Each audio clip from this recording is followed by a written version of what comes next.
বিষয়টি হলো এই সূরার পূর্ববর্তী দুইটি সূরায় বিচার দিবসের ঘটনাগুলো বর্ণনা করার জন্য যে দুইটি শব্দ ব্যবহৃত হয়েছে সেগুলো হলো আত-তাম্মাহ, আস-সাখা। বিচার দিবসের ঘটনাগুলোকে যেন এক কথায় প্রকাশ করার মতো দুইটি শব্দ, ফাইযা জাআতিত তাম্মাহ, ফাইযা জাআতিস সাখা। আত-তাম্মাহ হলো অপ্রতিরোধ্য এবং ধ্বংসাত্মক অবস্থা যা পুরো পৃথিবীকে গ্রাস করবে, আর আস-সাখা হলো সিংহার দ্বিতীয় ফুঁক। এমন বিকট এবং ভয়ঙ্কর হবে সেই শব্দ যার মাধ্যমে পুনরুত্থান শুরু হবে। আমাদের আজকের আলোচ্য সূরা শুরু হয়েছে যেন এই দুইটি শব্দের ব্যাখ্যার মাধ্যমে। মূলত সূরাটির শুরুতেই বিচার দিবসের ঘটনাগুলো সুস্পষ্ট এবং সূক্ষ্মভাবে চিত্রায়িত করা হয়েছে। আবার এর আগের সূরা অর্থাৎ সূরা আবাসা শেষ হয়েছে এই বলে যে যখন আস-সাখা ধ্বনিত হবে তখন একজন মানুষের কি অবস্থা হবে। সেখানে আমরা পড়েছিলাম ইয়াউমা ইয়াফিরুল মারউ মিন আখিহি ওয়া উম্মিহি ওয়া আবিহি ইত্যাদি। তো লোকজন তার পরিবার পরিজন আত্মীয় স্বজন থেকে পালাবে, এটা মানুষের ব্যক্তিগত অবস্থা। অর্থাৎ সেদিন পৃথিবীর মানুষদের ব্যক্তিগত হাল কেমন হবে তার বর্ণনা দেওয়া হয়েছিল। এখন এই সূরায় ক্যামেরার ফোকাস যেন অন্যদিকে নিয়ে যাওয়া হয়েছে। পৃথিবীর যখন এই অবস্থা হবে তখন আকাশের কি হবে, এরপর এটা নক্ষত্রের দিকে ফোকাস করবে, এরপর পাহাড়গুলোর দিকে, পাহাড়ের পর দেখবে আইসার, উহুশ, এগুলোর দিকে। আমরা এগুলো নিয়ে পরে কথা বলবো। মোট কথা, বিচার দিবসে মানুষের ব্যক্তিগত অবস্থা কেমন হবে এই বিষয়ে কথা বলে এর পূর্ববর্তী সূরাটি শেষ হয়েছিল। আর এখন এই সূরায় দৃশ্যপট পাল্টে গেছে এবং একই দিনের ভিন্ন ভিন্ন দৃশ্য বর্ণিত হয়েছে। অর্থাৎ পুনরুত্থান দিবসে আকাশ সহ পৃথিবীতে অন্যান্য যা কিছু আছে তা কিভাবে ধ্বংস হবে তার একটা বৃহত্তর চিত্রের বর্ণনা করা হয়েছে। এই সূরাটি পূর্ববর্তী অন্যান্য সূরাগুলোর সাথে বেশ গভীরভাবে সংযুক্ত, যদিও এটি এর পূর্ববর্তী কয়েকটি সূরার উপসংহারের মতো। কারণ সূরাটি শুরু হয়েছে বিচার দিবসের বিভিন্ন চিত্রের সুগভীর এবং সুনিপুণ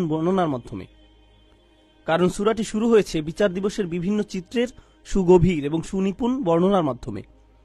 কিন্তু এটি এর একমাত্র আলোচ্য বিষয় নয়।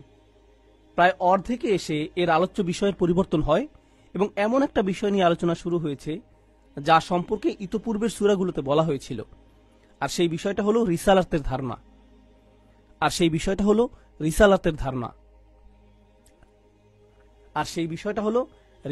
ধারণা। অর্থাৎ রাসূল হিসেবে মুহাম্মদ সাল্লাল্লাহু আলাইহি সাল্লামের সত্যতা প্রকাশ করা। সুতরাং তার কাছে যা প্রেরণ করা হয়েছে তার সত্য ছাড়া আর কিছুই নয়।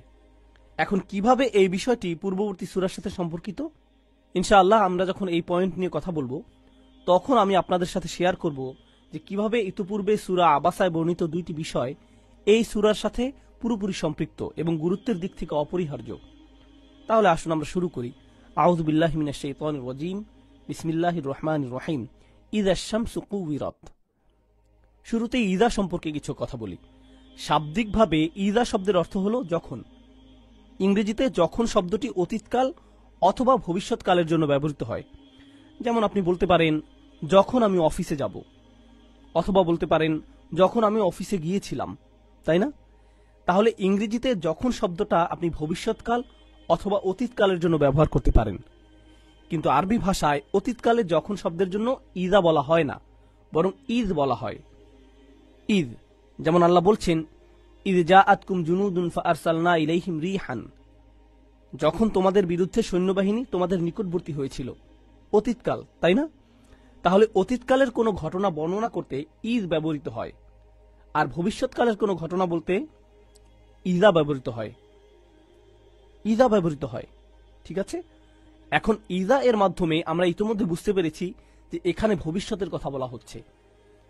আরবি ভাষার একটা মজার বৈশিষ্ট্য আছে, সেটা হলো ইযা শব্দের পর আপনি অতীতকাল বা বর্তমান কালের ক্রিয়াপদ ব্যবহার করতে পারবেন। কিন্তু আমরা ইতিমধ্যে ইযা দ্বারা কি বোঝায় তা জেনেছি। ইযা শব্দটির পরবর্তী বাক্য ভবিষ্যৎকাল নির্দেশ করে, ভবিষ্যৎকাল। তাহলে ইযা এর পরবর্তী ক্রিয়াপদের টেন্স সাধারণ কথার টেন্সের মতো কাজ করে না। বর্তমান যুগে আমরা কথা বলার সময় সাধারণভাবে অতীতকালের ক্রিয়াপদের মাধ্যমে অতীতকাল, বর্তমানকালের ক্রিয়াপদের মাধ্যমে বর্তমানকাল আর ভবিষ্যতের মাধ্যমে ভবিষ্যৎকাল বোঝাই। কিন্তু প্রাচীন আরবি ভাষায় এসব ক্রিয়াকাল বিভিন্ন অর্থ প্রকাশ করত এবং সেই সময় অতীতকালের ক্রিয়াপদের একটা বৈশিষ্ট্য ছিল এরকম যে ভবিষ্যতের কোনো অর্থ প্রকাশ করার জন্য অতীতকালের ক্রিয়াপদ ব্যবহার করা হতো। দেখতে অসঙ্গতি লাগলেও এমনটা করার উদ্দেশ্য হল কোনো কিছুর নিশ্চয়তা বা অবশ্যই ঘটবে এরকম কিছু বোঝানো। অর্থাৎ ভবিষ্যতে কোনো কিছু ঘটবার ব্যাপারে এতটাই নিশ্চিত যতটা নিশ্চিত অতীতকাল।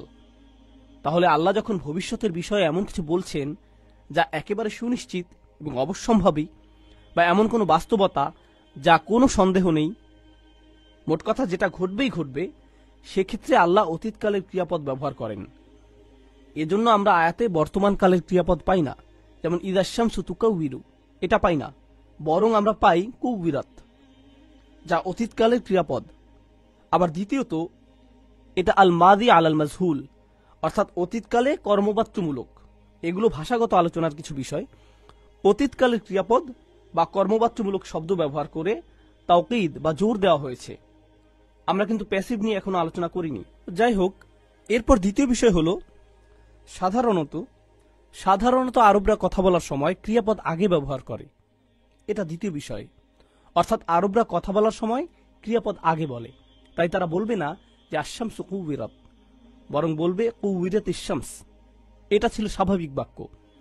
কিন্তু এখানে ইসম অর্থাৎ আশামস বা সূর্যকে শুরুতে উল্লেখ করা হয়েছে, যার মাধ্যমে ইতিমধ্যে বাক্যের অস্বাভাবিকতা প্রকাশ পেয়েছে।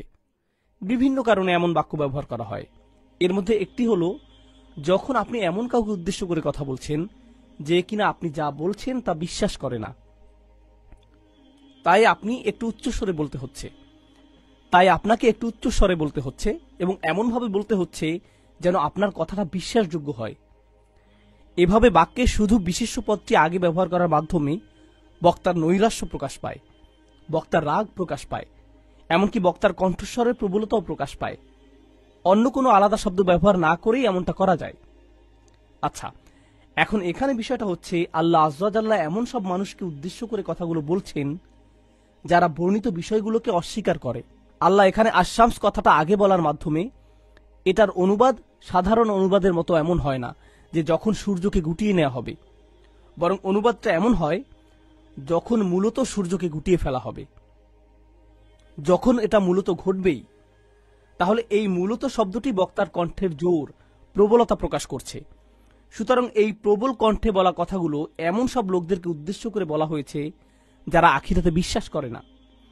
কোরআন বোঝার ক্ষেত্রে এই বিষয়গুলো বেশ গুরুত্বপূর্ণ। কেন? কারণ এগুলোর মাধ্যমে আমরা বুঝতে পারি সূরাটি কাদেরকে উদ্দেশ্য করে বলা হচ্ছে।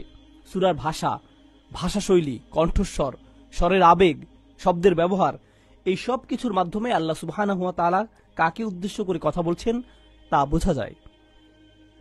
কারণ কোরআন সমগ্র মানব জাতির জন্য পথ নির্দেশনা, এবং এই মানব জাতির মধ্যে বিভিন্ন ধরনের মানুষ আছে। কখনো আল্লাহ ভালো মানুষদের উদ্দেশ্য করে কথা বলছেন, কখনো বা ভালো খারাপের মাঝামাঝি মানুষগুলোর উদ্দেশ্যে কথা বলছেন, কখনো এমন সব মানুষের উদ্দেশ্যে কথা বলছেন যারা এর আগে কখনো আল্লাহর কথা শোনেনি। আবার কখনো তাদের উদ্দেশ্য করে বলছেন যারা তাদের অবিশ্বাসে একেবারে অনড়। তাই ভাষা এবং ভাষার ভঙ্গি থেকে আপনি বুঝতে পারবেন এই বক্তব্যের প্রাথমিক শ্রোতা কারা ছিল, কাদেরকে উদ্দেশ্য করে কথাগুলো বলা হয়েছে। যদিও সামগ্রিকভাবে কোরআন সমগ্র মানবজাতির উদ্দেশ্যে তথা আমাদের সকলের উদ্দেশ্যে বর্ণিত হয়েছে, তাহলে এই সূরাটি প্রাথমিকভাবে কাদেরকে উদ্দেশ্য করে নাজিল হয়েছিল? তারা ছিল সর্বনিকৃষ্ট প্রকৃতির কাফির, তারা ছিল চরম অবিশ্বাসী, নাস্তিক এবং নিষ্ঠুর, তাই না? আগের দুটি সূরা থেকে আমরা জানতে পেরেছি যে তারা আখিরাতকে খুব তুচ্ছ মনে করত এবং এই বিষয়ে কোনো গুরুত্বই দিত না। তাই এই সূরার একেবারে শুরু থেকেই এক প্রকার ধমকের বা হুমকির স্বর ব্যবহৃত হয়েছে, ইদাশ-শামসু কুবিরাত। এখানে এই বিষয়ে সর্বশেষ একটা কথা বলতে চাই। তো আমরা এখানে অতীতকালের ক্রিয়াপদের ব্যবহার নিয়ে অল্প কিছু কথা বলেছি। শুরুতে ইসম বা বিশেষ্য তথা আশামস ব্যবহার করা। আমরা ইদা সম্পর্কে কিছু কথা বলেছি যা ভবিষ্যৎকাল নির্দেশ করে। ইদা সম্পর্কে আরও একটা কথা বলার ছিল, সেটা হলো ইদা বা যখন শব্দের জন্য ইংরেজিতে আমরা ইফ বা হোয়েন ব্যবহার করতে পারি। যেমন যখন আমি কাজে যাব, ফেরার সময় কোনো কিছু নিয়ে আসব। আবার যদি আমি কাজে যাই, ফেরার সময় কোনো কিছু নিয়ে আসব, ঠিক না? তাহলে আপনি যখন অথবা যদি বলতে পারেন, কিন্তু আমরা কখন যদি বলি? যখন আমরা কাজটা করার ব্যাপারে নিশ্চিত নই। আর কখন আমরা যখন বলি? যখন আমরা নিশ্চিত থাকি। একইভাবে কোরআনেও আমরা কখনো ইজা পাই, আবার কখনো পাই ইন। ইন ব্যবহার করা মানে কাজটা হতেও পারে আবার নাও হতে পারে, কিন্তু যখন ইদা ব্যবহার হয় এর মানে হলো এটা অবশ্যই অবশ্যই ঘটবে, কারণ যখন শব্দটা নিশ্চয়তা প্রকাশ করে, এমনকি এটা যদি শব্দের চেয়ে বেশি নিশ্চয়তা প্রকাশ করে। যাই হোক, আমরা আয়াতটি পড়ার সময় ইনশাআল্লাহ আপনি এগুলো একের পর এক বুঝতে পারবেন। আয়াতে যাবার আগে এর ভাষা সম্পর্কে শেষ কথা বলতে আমরা আয়াতটির উল্লেখযোগ্য একটা বৈশিষ্ট্য লক্ষ্য করব, আর তা হল প্যাসিভ বা কর্মবাচকমূলক শব্দের ব্যবহার। আল্লাহ আজ্জা ওয়া জাল্লা নিজের কথা উল্লেখ করেননি। তিনি বলেননি যে যখন আল্লাহ সূর্যকে গুটিয়ে ফেলবেন, বরং তিনি বলেছেন যখন সূর্যকে মূলত গুটিয়ে নেওয়া হবে, তাই না? যখন সূর্যকে ভাঁজ করে ফেলা হবে। সুতরাং এখানে কর্মবাচ্যমূলক বাক্য ব্যবহার করা হয়েছে। এখন কর্মবাচ্যমূলক শব্দ ব্যবহারের কারণ কি এবং কেনই বা এই সম্পর্কে জানা আমাদের জন্য গুরুত্বপূর্ণ? দেখুন, এটা ভাষার মনস্তত্ত্বের একটা অংশ। আরবিতে একে বলে বালাগার অংশ, অর্থাৎ আরবি ভাষার অলঙ্কার শাস্ত্র।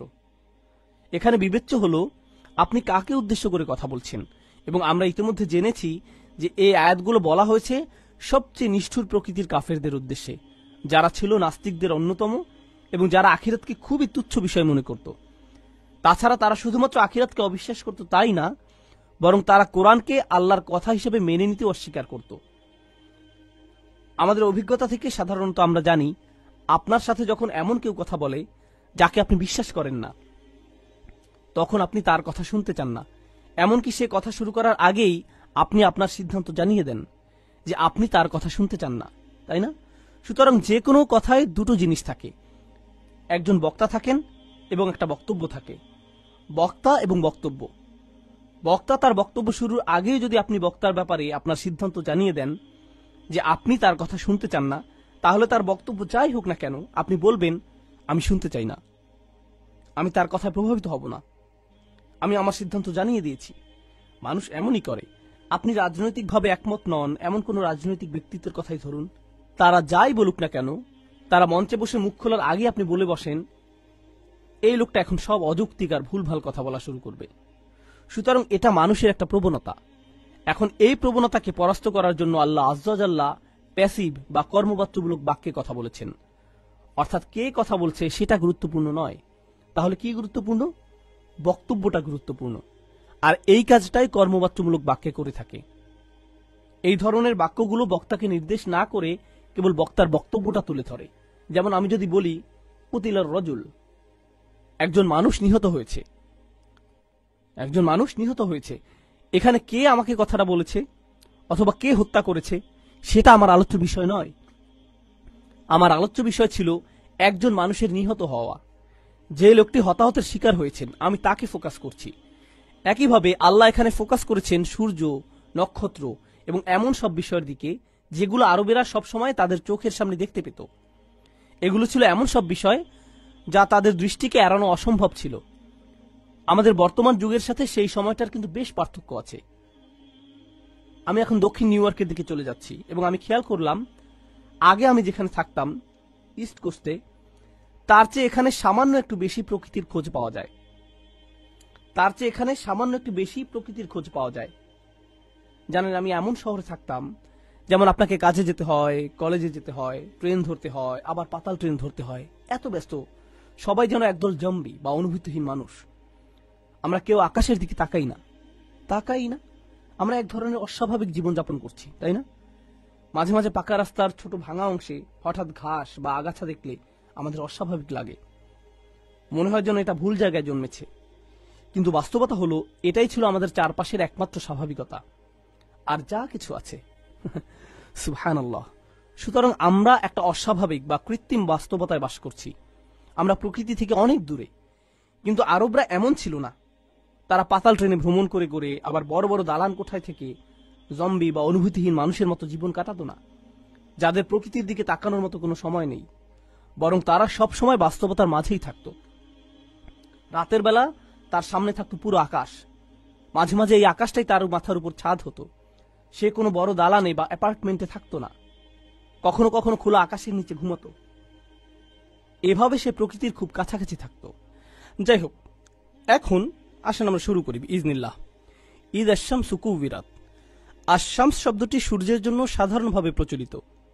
কুওয়িরাত শব্দটি এসেছে কাওয়ারা ইউকাউবিরু তাকবীর থেকে। যা এই সূরার নাম। তাকবীর শব্দটি অসমাপিকা ক্রিয়া, যা আবার কুবিরাত শব্দের মাস্তার।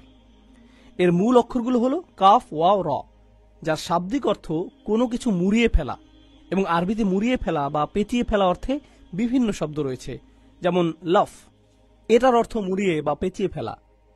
কিন্তু তাকবীর শব্দটি নির্দিষ্টভাবে পাগড়ি পেঁচানো অর্থে ব্যবহৃত হয়। অন্য কোনো অর্থের চেয়ে পাগড়ি পেঁচানো অর্থে এটি বেশি ব্যবহৃত হয়। আরবি সাহিত্যে আমরা এই শব্দের কেবল একটাই ভিন্ন রূপ পাই, যা ঘোড়ার লেজ বৃত্তাকারে ঘুরানো অর্থে ব্যবহৃত হয়।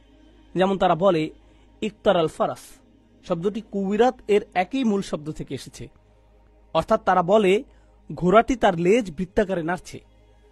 আর শওকানী রাহমাহুল্লাহ থেকে আমরা যে উদাহরণ পাই, আকারাল আমামাতা আলা রাসিহি। অন্যান্য বিজ্ঞজনেরাও একই মন্তব্য করেছেন। এর অর্থ হল লোকটি তার মাথার চারপাশে পাগড়ি মুড়িয়েছে।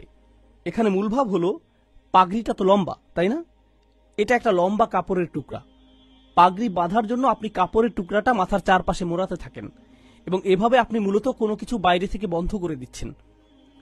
এখানে সূর্যের আলোর প্রসারণ বা ব্যাপ্তির সাথে পাগড়ির লম্বা এবং প্রসারিত কাপড়ের তুলনা করা হয়েছে। এবং বিচার দিবসে আল্লাহ এই আলোর সাথে কি করবেন? তিনি এই সূর্যের আলো গুটিয়ে নেবেন, মুড়িয়ে ফেলবেন। আবার এই শব্দটি কোরআনে শুধু আরেকটা জায়গায় এসেছে, ইউকাউবিরুল লাইলা আলান নাহার ওয়া ইউকাউবিরুন নাহার আলাল লাইল।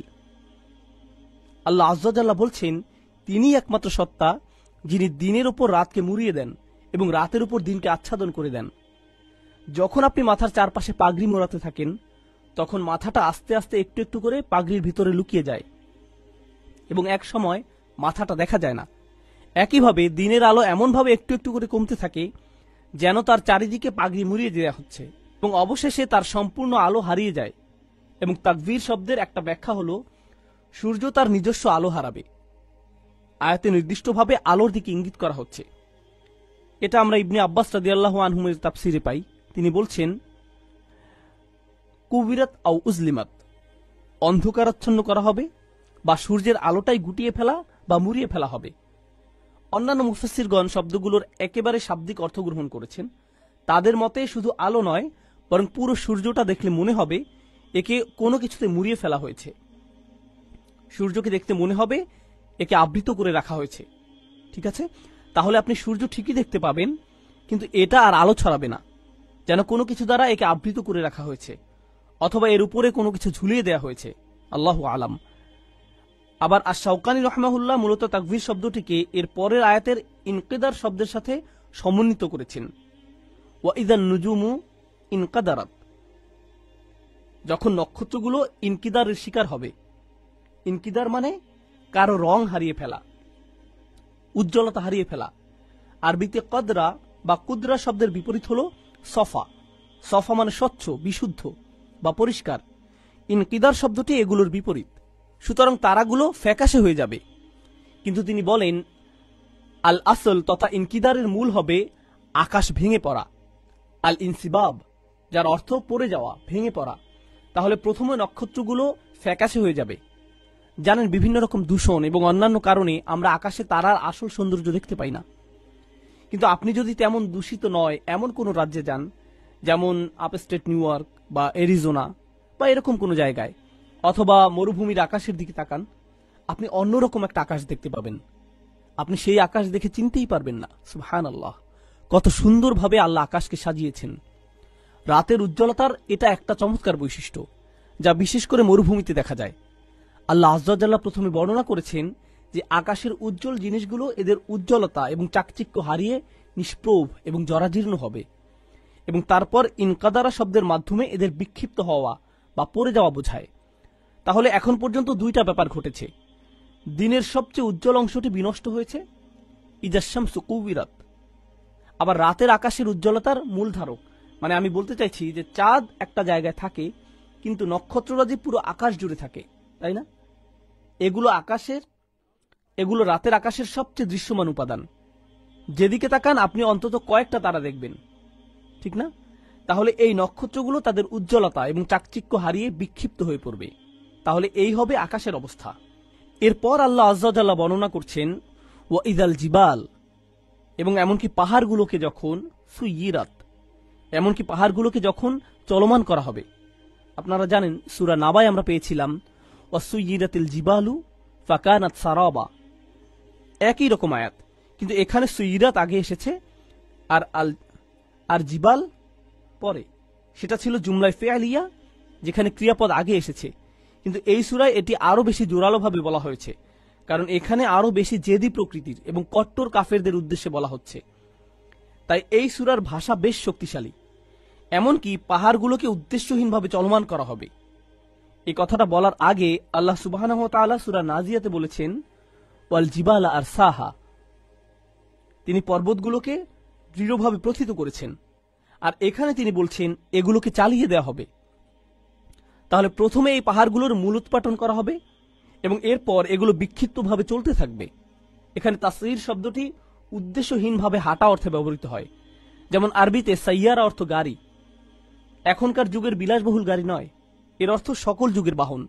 উট এবং ঘোড়ায় মালামাল নিয়ে মানুষ সাধারণত দ্রুত চলাচল করে না, এগুলোতে ভ্রমণের সময় মানুষ ধীরে সুস্থে চলাচল করে, ঠিক না?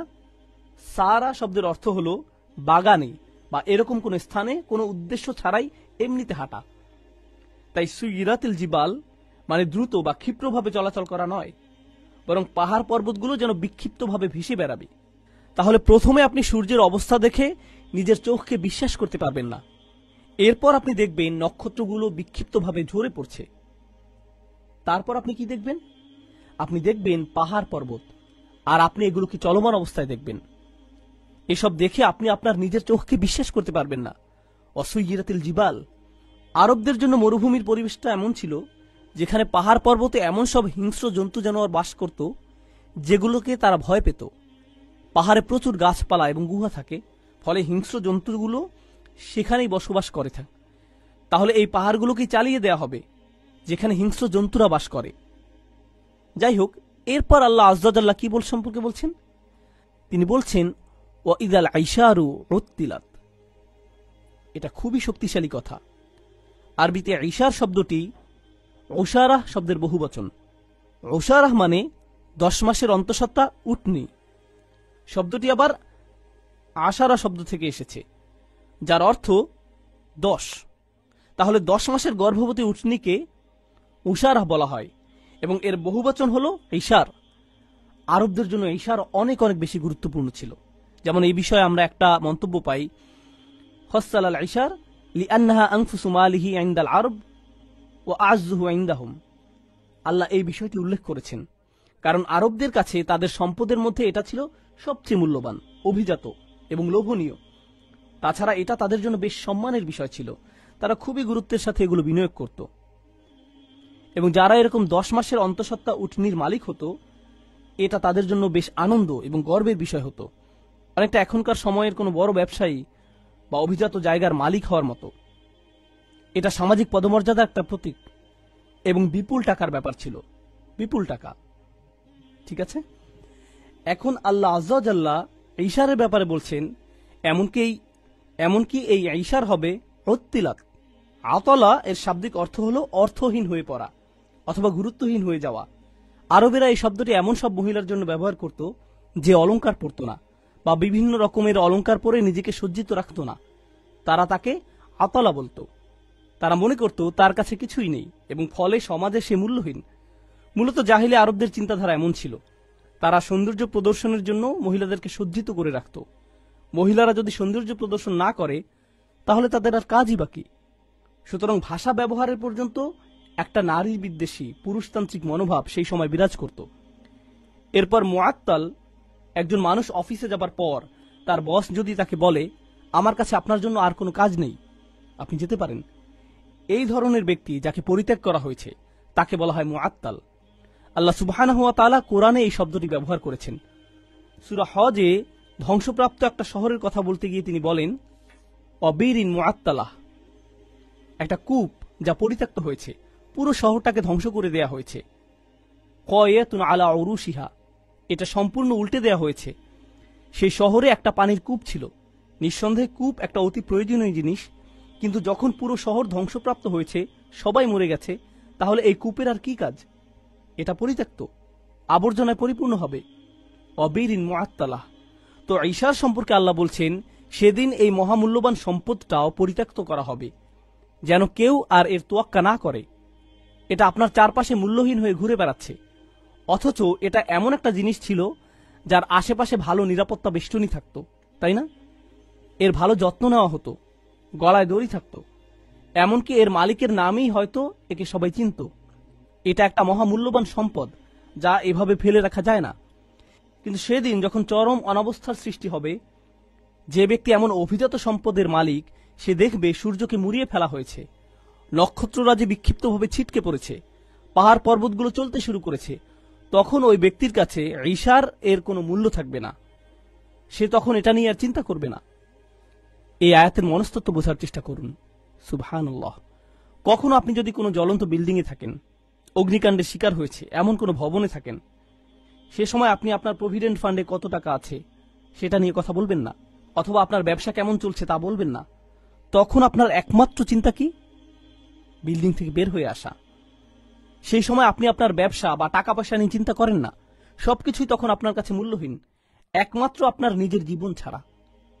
বিমান দুর্ঘটনা বা জাহাজ ডুবি বা এরকম কোনো মারাত্মক দুর্ঘটনার কবলে পড়ে মানুষ পানিতে ভাসতে থাকে, আপনি তখন আপনার আইপ্যাড কোথায়, ল্যাপটপ কোথায় এগুলো ভাবেন না, আপনি এগুলোর কথা চিন্তাই করেন না।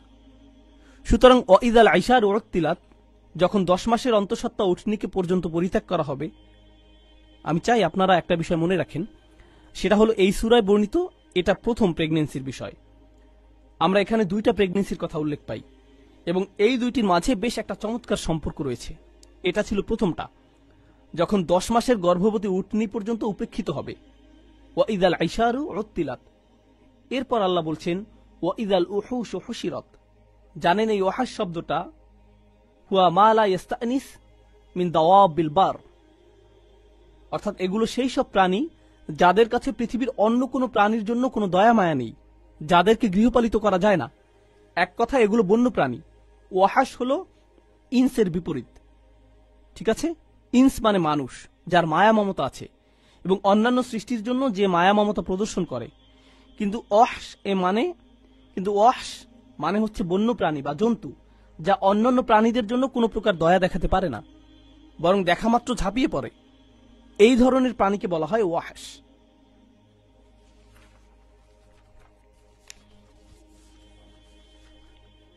আরবি সাহিত্যে ওয়াহশ এর আরো একটা অর্থ পাওয়া যায়, যেমন তারা বলে মা শাফিল আরদি ওয়াহশান, সে পৃথিবীতে ওয়াহশ নিয়ে হেঁটেছে। এর মানে হলো সে একা হেঁটেছে, তার সাথে কেউ ছিল না। এর দ্বারা বোঝা যায় যে ওই ব্যক্তির সাথে পথ চলা বা মিলেমিশে থাকাটা কঠিন। তাই যখনই তিনি পথ চলতেন তার কোনো সঙ্গী থাকতো না, তিনি একাই চলতেন। তাহলে এখানে দুটো ব্যাপার মোটামুটি একই। আপনি খেয়াল করবেন, বন্য প্রাণী বা হিংস্র প্রাণীরা একাই থাকে, আবার সেই মানুষটাও যখন পথ চলে একাই পথ চলে। আল্লাহ এই উহুশ সম্পর্কে বলেছেন, এই যে যত রকমের বন্য হিংস্র প্রাণী সৃষ্টি করা হয়েছে, হুশিরাত অর্থাৎ এদের সকলকে একত্রিত করা হবে। হাসারা শব্দটি জামা শব্দ থেকে ভিন্ন। জামা মানে একত্রিত করা, হাসারা শব্দটিও সাধারণত একত্রিত করা অর্থে ব্যবহৃত হয়, কিন্তু হাসারা শব্দটি মূলত প্রাণীদের একত্রিত করা বোঝায়, নির্দিষ্টভাবে পশুদের একত্রিত করা বোঝায়। আপনি যখন পশুদের জড়ো করেন, তারা কিন্তু স্বেচ্ছায় জড়ো হয় না, তারা একত্রিত হতে চায় না, আপনি জোর করে তাদের একত্রিত করেন। ঠিক যেমনি পশুপালক পশুদের হাসর বা জড়ো করে সামনের দিকে তাড়িয়ে নিয়ে যায়। তাছাড়া এটা বিচার দিবসের একটা প্রতিশব্দ, ইয়ামুল হাসর, একত্রিত হওয়ার দিন। কারণ সেই দিন সকল মানুষকে তাদের ইচ্ছার বিরুদ্ধে একত্রিত করে আরাফার দিকে তাড়িয়ে নেওয়া হবে, সবাইকে জবাবদিহি করার জন্য একটা ময়দানের দিকে তাড়িয়ে নিয়ে যাওয়া হবে। যাই হোক, আল্লাহ বলছেন এই বন্য প্রাণীগুলোকে একত্রিত করা হবে। অথচ পশুপাল একত্রিত করা বলতে আপনি যখন গৃহপালিত পশুর কথাই চিন্তা করেন, কিন্তু আল্লাহ বলেননি এখানে আল আনআমু হুশিরাত, বরং তিনি বলছেন আল উহুশু হুশিরাত, বন্য হিংস্র প্রাণী বা এমন সব প্রাণী যারা কখনো একে অপরের পাশাপাশি দাঁড়াবে না। বন্যার সময় আপনি সম্ভবত এই অবস্থার কাছাকাছি একটা পরিস্থিতি এই দুনিয়াতেই দেখতে পাবেন, ঠিক না? ভয়াবহ কোনো বন্যার সময় যখন কেবলমাত্র ছোট একটা উঁচু ভূমি অবশিষ্ট থাকে, তখন দুই ধরনের প্রাণী যারা অন্য সময় একে অপরের উপর চড়াও হতো, তারাও পানিতে ডুবে মরার ভয়ে পাশাপাশি চুপচাপ দাঁড়িয়ে থাকে।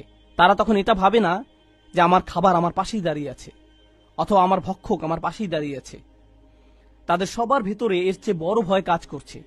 সুতরাং যখন পাহাড়ের এমন বিপর্যয় শুরু হয়েছে, সূর্য এমন অকেজো হয়ে পড়েছে, এমন বিরাট দুর্যোগের সময় এই জীবজন্তুগুলো একে অপরকে শিকার করা অথবা পালিয়ে যাওয়ার সহজাত প্রবৃত্তি হারিয়ে ফেলবে, বরং এর চেয়ে আরো ভয়াবহ বিষয়ে তারা উদ্বিগ্ন থাকবে।